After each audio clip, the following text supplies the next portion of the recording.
Hey guys, how's it going? This is Matt, and this is podcast number 3. Today is going to be on a fun topic of which Tumblr's going to get really mad about. We're going to talk about feminists today, and I'm going to make this more specific. We're going to talk mainly about feminazis. In my personal, I guess, livings, I don't know the word anymore. I'm drawing a blank. And my personal experiences, there we go. There is a big difference between a feminist and a feminazi. I know, I have a good friend who's a feminist, and I have a friend who is a feminazi. The one also thinks Christmas is oppressive, so that should just give you a little broad spectrum into how extreme the one is. But a difference between a feminist and a feminazi and things like opening a door. My feminist friend thinks that's okay since I open doors for everybody. The feminazi thinks I'm oppressing them because they're not able to open doors. But then if I don't open the door, then I'm oppressing them because I'm not opening the door for them and not being a kind person. I'm not going to say gentleman because the word gentleman is oppressive to people. Yep. Okay, paying for dates. My feminist friend is okay with it as long as the guy is okay with letting the girl pay every once in a while. The feminazi doesn't go on dates because men eating is oppressive. Okay, now you think I'm joking, but it's just all men are evil, all men are oppressive mindset. It's literally crazy. I must be really oppressive because I'm doing a podcast on feminism. Tumblr, please don't hate me. Okay. Compliments. My feminist friend is fine with that. It is just, thank you. That's a nice blouse. Thank you. Feminazi, how dare you compliment on my blouse? You must be trying to oppress it in all of its buttons and pockets. So that's just kind of a very quick difference between feminists and feminazis. Feminazis annoy me to death. But we're going to get into something else. I don't know if any of y'all know this, but I'm declaring war on BuzzFeed. Ever since they had the one video about how police officers see African American males differently, which I did a whole video on it. I decided not to post it, but the synopsis, the big point was that there are African American cops, which people forget about sometimes. But I have a fun little BuzzFeed article that we're going to go through of why we need feminism. Okay, and I'm talking about specifically in the United States because we definitely need it in the Middle East. So, okay, so the first reason why we need feminism. So, women cannot reject a member of the opposite sex without being in danger. This is not true. Own a taser, own a gun if you're scared. Some women are stronger than men. I believe that is sexist to think otherwise. Legally drive a car. United States, America. Play sports. Okay, we're going to keep going here. Walk down the street without the fear of being catcalled, harassed, or in danger. Again, a taser or a gun is a very effective thing in that situation. Catcalling is wrong. We all saw that 10-hour walking catcall video, which the one guy was like, "Have a good day, miss," and she goes, "No, you're trying to oppress me." I don't know what's happening. No, guys can get catcalled too. I've seen it happen before with my own two eyes.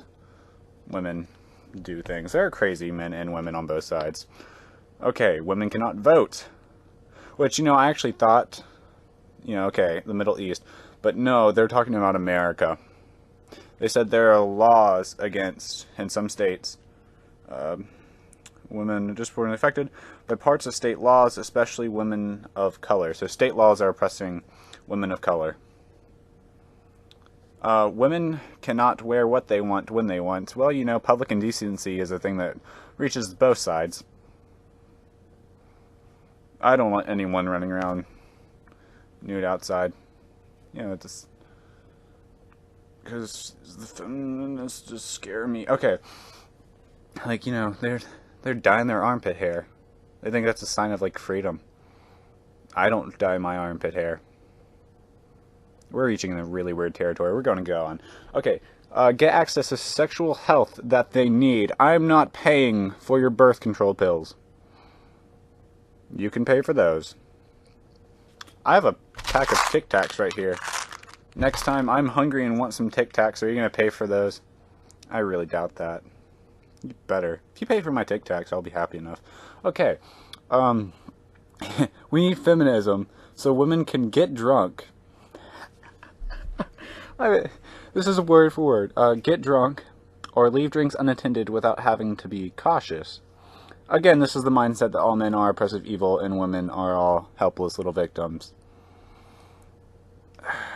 Defend themselves against rape. The Second Amendment exists. You know what? It's close to Christmas time, so we got... my two sisters got a taser and my mom got a taser. They can defend themselves. That's again saying the whole, women are weaker than men thing. Have you seen those women that do building bodybuilding? I cannot speak today. Yes, bodybuilding. Those women are huge and terrifying. It's true. Speak out against violence against women. BuzzFeed. What is your article about? Moving on. Use dating apps without the fear of being sent abusive or explicit messages. Again, assuming that all men are evil rapists and that all women are innocent. Okay, and for the last one, it is earn more money and be less likely to face sexism or sexual harassment in the workplace. I feel like all guys are pretty much against, sexual harassment or rape. And the majority of the people I hang out with no. I know a lot of people. If you ask, hey man, do you think sexual harassment is cool? How do you feel about rape? Isn't that just the coolest thing? They're all going to be like, no, what's wrong with you, you sicko? Like, that's not a thing that's common across the board that men do that. That's also a thing that I'm big on, is that liberals love to blame a majority for what a minority does. Don't do that. It's annoying. It's annoying. That's all there is really to it. Or earn more money. So the actual gap, not presented by the government, but the actual factual gap is about 88%. For single women, it's a little bit better at 94%. It might be 90, 96, 94. It's somewhere in that range of good. The reason the gap is there is not just because one person's a woman, one person's a man. Evilness. No, the reason that the gap is there is because of the choices the women make. Like, what did you major in college? Did you ask the boss for a raise? Did you stay extra without being asked? Did you take off work to have a child?